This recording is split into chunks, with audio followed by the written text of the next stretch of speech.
the coffee guest line. Oh, We good morning. have Jason DeCanio as we go from the stretch. Good morning, Jason. How are you? Good morning, troops. I'm doing fantastic. I had a fantastic night. Look at that. I wonder why. I was sleeping on Met Heaven last night, knowing those guys were rocking me to sleep with a 14-2 pounding of the current World Series champions, Texas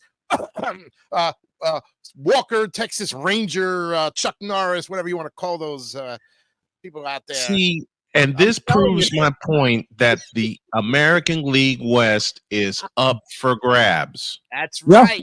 The American League West is up for grabs. I don't buy Texas. I sure as hell don't buy Seattle, even though Seattle's the only one with a winning record in the West Division. It will not stay that way.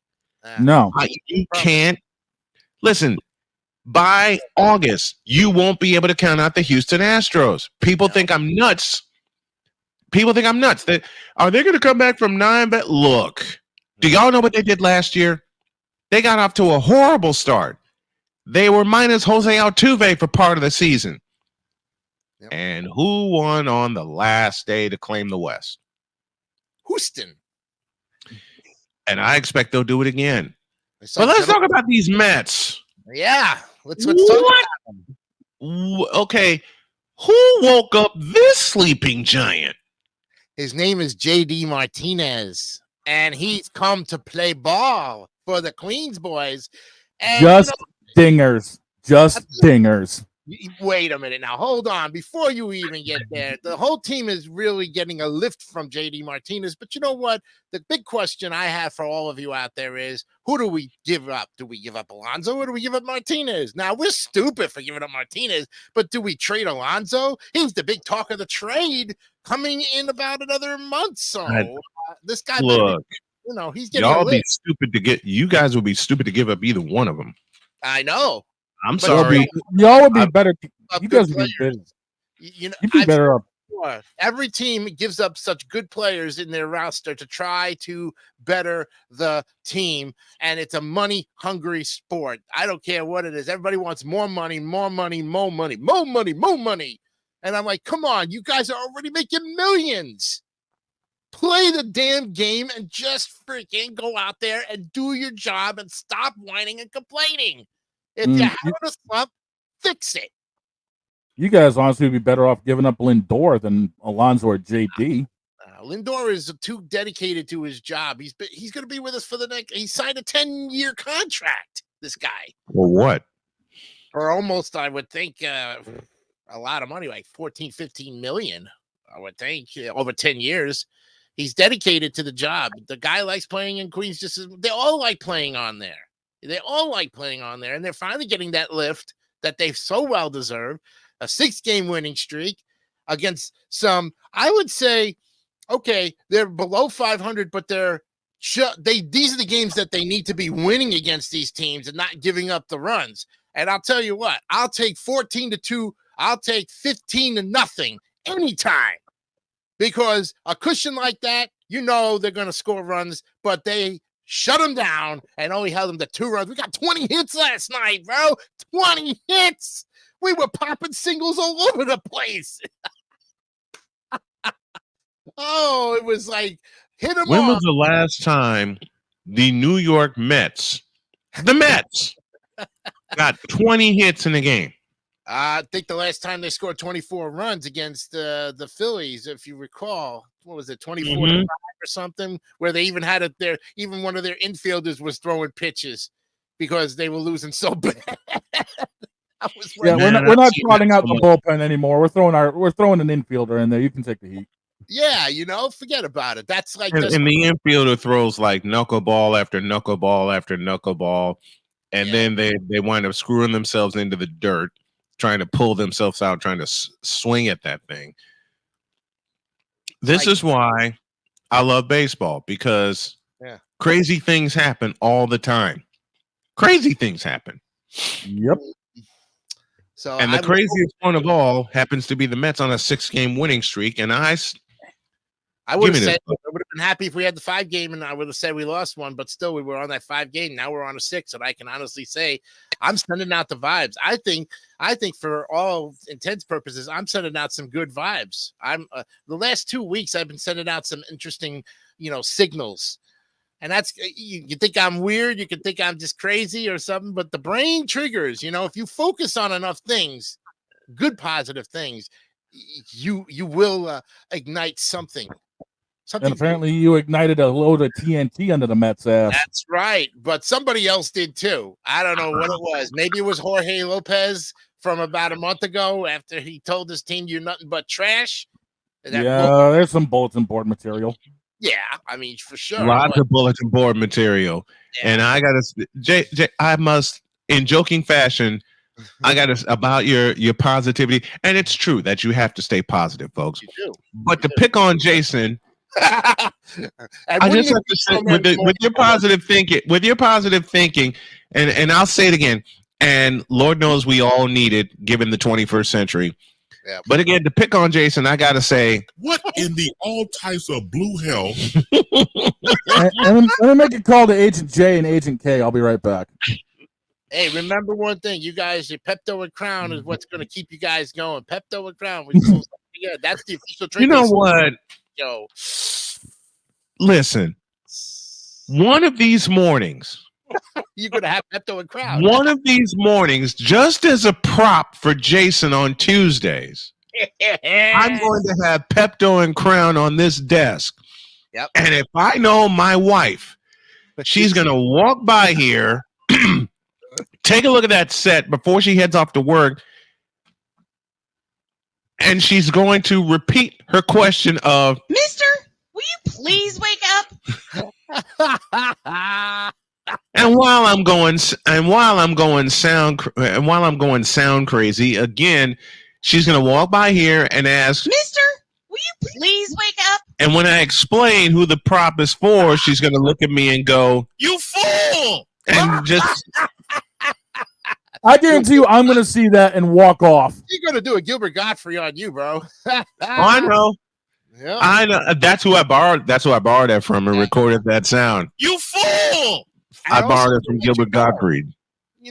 Hey, we stand at 34 and 37, but I think we're only like 1.5 games back of the wild card. We're wild card material, my friend. The next team that y'all face is the Chicago Cubs, if my schedule tells me correct. After you beat the Rangers. Yes, and right now the Cubs are actually slipping. I have one request. I have one request of you. I have one request of your Mets. Yes. Kick the Cubs' asses, please. Will do. You can book it. Put it in the book. Howie Rose says, right? Yeah. Put it in the book. Put it in the book. Kick the Cubs' ass. Can I say something? Look at this National League Central Division and look at how the Cardinals came from dead last to second place, only 5.5 out. Realize we were talking about the Redbirds about 3 weeks ago, and we said those guys are in the basement, they ain't going nowhere. Look at how they turned around. They're 7-3 in their last 10 games. Now, who was the first to predict the Cardinals would rise out of the basement? That's this guy. Yeah. I've been a Cardinal fan since Whitey Herzog. Okay? That's this guy. Dude, Ozzie Smith, George Hendrick, Joaquin Andahar was my first favorite pitcher because of his motion. My first favorite reliever was Bruce Sutter. All right? I love the Cardinals. And then Jack Clark showed up.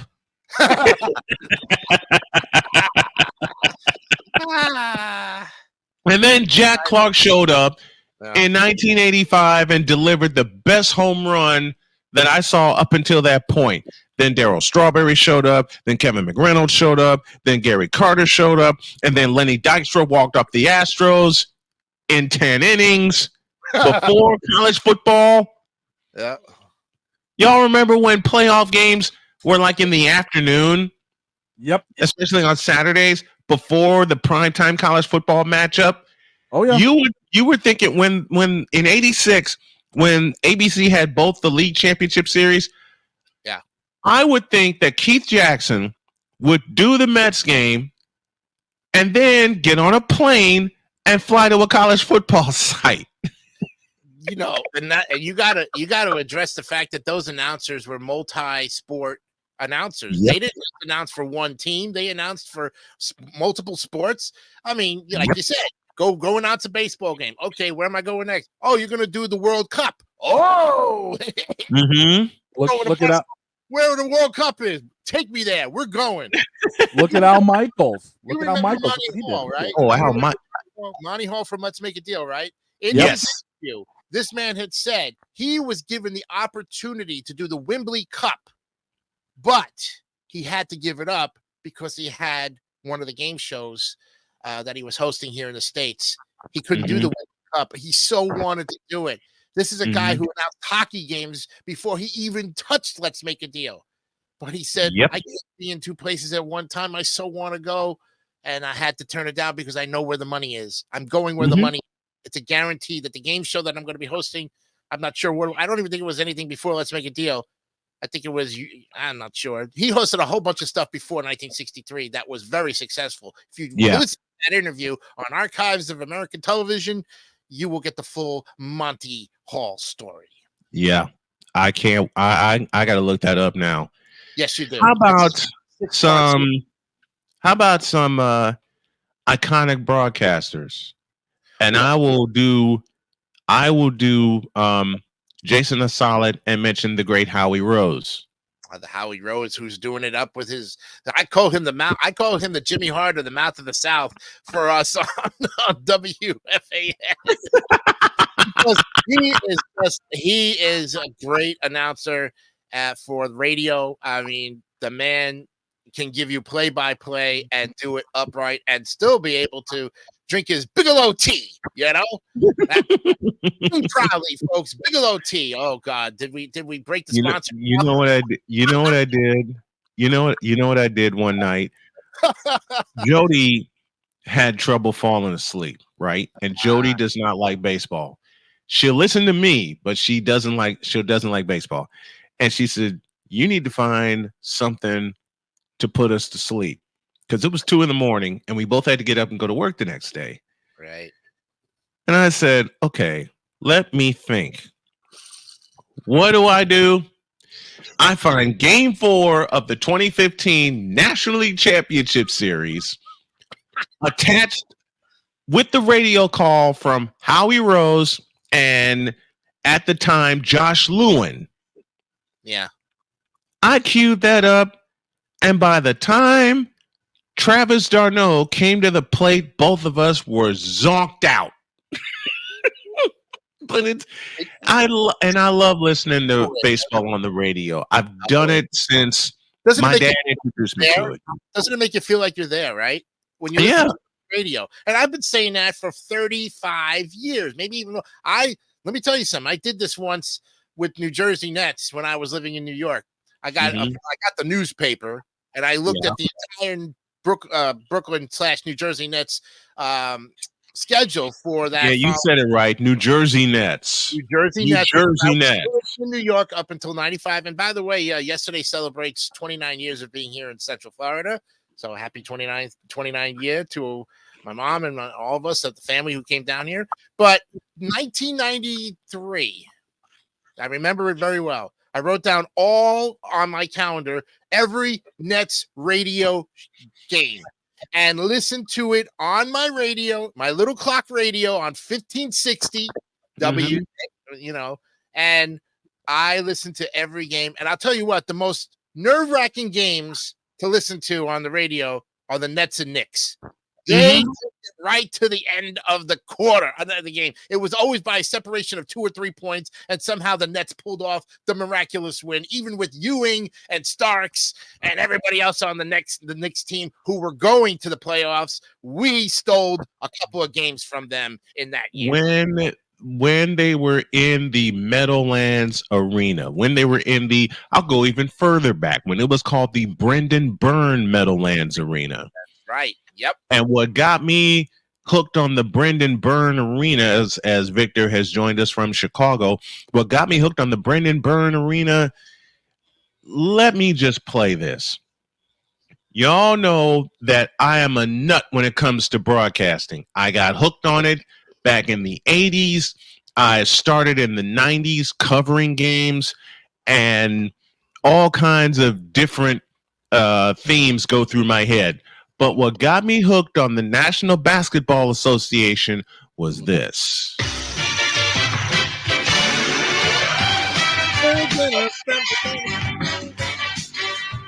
CBS. Yep.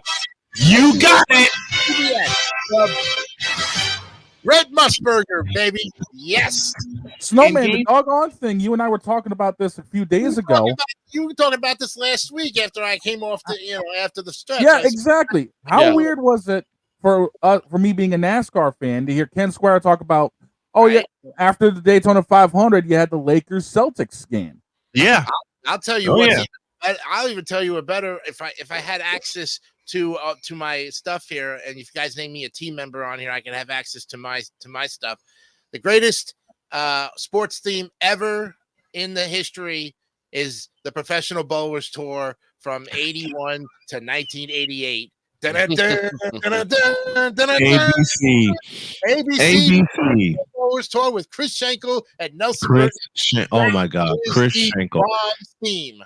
Nobody, very few people remember Chris Schenkel. Not only bowling was Chris Schenkel's forte, but the Olympics. He did the Olympics, but he also did the NBA when it was on ABC because he called Willis Reed's entrance in 1970 into the Garden after he got a shot because his leg was messed up.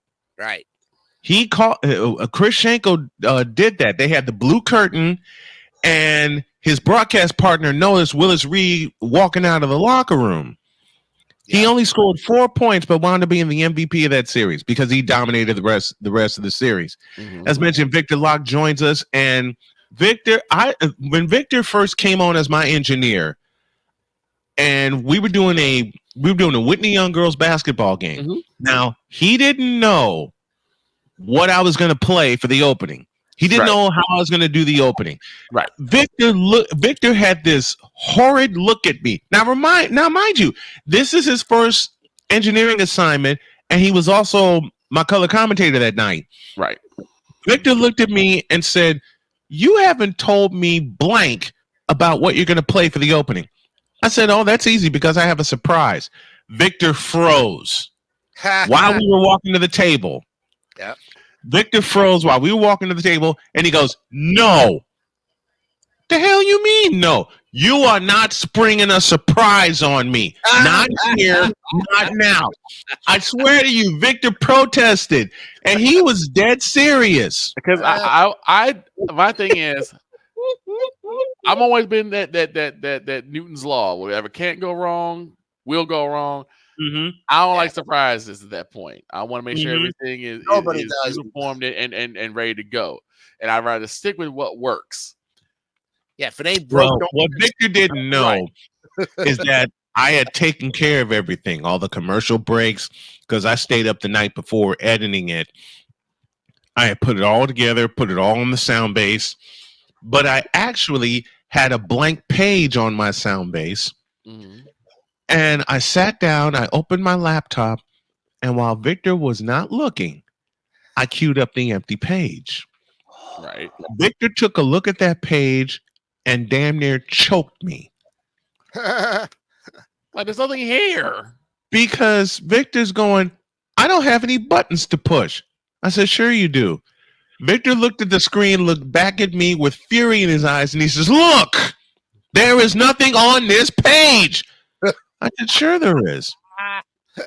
And by the time Victor wanted to take a bat and swing it at me, I queued up the page, and he looks and he goes, "Where'd all this come from?" I said, "Me last night," because I was editing it. And he looked and he looked and he looked and he goes, "There's no opening." "Yeah, there is." Victor looked at the page again. He says, "There's no opening." "Yes, there is." And Victor said, "Look, I'm going to walk out of here right now, and I'm not coming back." And when Victor walked by Corey Irvin, the girls' basketball coach at the time, He turned around and sat down because apparently Corey flashed a look at him as if to say, "You're not going anywhere." Ah, Like, I'm stuck. It is what it is at this point. No, but you know what's funnier though? Earlier that year, we were covering Whitney Young volleyball because I had gotten the full contract: volleyball, basketball, baseball, and football. Victor joined me to do a volleyball match, and I swear to you, I got in more trouble during that first volleyball match. Yes, you did. I forgot the coach's name. Her name escapes me. Jamie Walters. Jamie Walters. Thank you. There you go. I'm looking at the girls warming up. I didn't see the coach. I did not see the coach. Victor comes in, he sits down and he says, "Who's the coach?" I say, "Her name is Jamie Walters." She walks up behind me. Oh no. And puts her hand on my shoulder. I turn around and I nearly melted. I looked at her and I said, "Don't do that." And that would be Then melting in the snow, even though it gets better. That day got crazy for both of us. This was 2007. It gets better. Volleyball comes right at our table while the girls are warming up. Victor catches it and walks back, and then Laura Castleberry shows up for him. Right. By this time, Victor's blushing. I'm blushing. We both sit down, look at each other, and go, "This is not going to end well." No. And by that time, they were playing their biggest rival, and the division title was hanging in the balance. Yep. And we were both praying for a 3-game sweep. Yeah. We were both praying Whitney will just kick their ass so we can go home. Right. Nope. It went all 5 games, and each one went extra points. Yep. Each one. That's how good of a matchup that was, though. Oh, it was a great match. Great match. That was a great match. I would like to say, that's a great story, and I'd like to say that every week that I come on here, I'm going to bring some kind of memorabilia or some kind of object onto the show to kind of influence the conversation a little bit. So, like I said, I brought my pillow because you were sleeping on Mets Heaven. I'm on a cloud of orange and blue floating away, and next week you don't know what I'm going to bring. I mean, it could be a Mets cup, it could be hey, I have those starting lineup figurines, by the way. Well, I will show you my collection if I got to go into the garage and go get them, but I think I do Speaking of cups, yeah, I have one here that's going to make Jason bristle. Oh no. Ooh. Which one?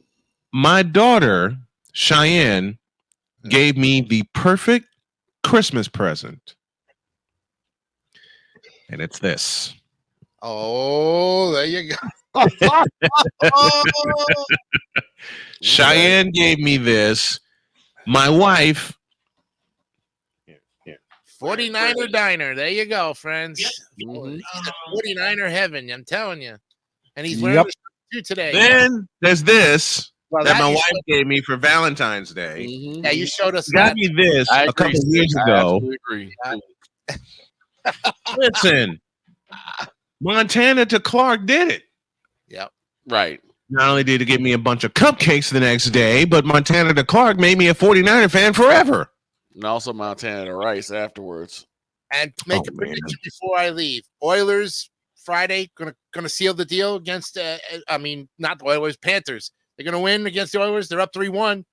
Will they do it on Friday? Will they take the cup? They better, or Droid's gonna rip his hair out. Yeah. There's a lot of hair to rip out on that boy's head. I hope the Florida Panthers get it. And I hope they take care of business. Game 5's tonight, and I hope they take care of business. Game 5 is Friday. Actually, Game 5 is Friday. It's given after the beating they gave them the Panthers 8-1. I couldn't believe it. 8-1. Where was Edmonton then? Florida was dominating. You would think it was the '85 Oilers. That's right. Game it 5 is is tonight. Game six is Friday. Game 5 is tonight. It's a 3-1 series lead for the Panthers. We're going to take a break, but Jason, as always, my friend, thank you very much for coming on. Very much appreciated. You don't know what memorabilia he's going to have next week, but he's going to have something. Jason, thank you very much, my friend. I really appreciate it. Thank you. See you guys next week.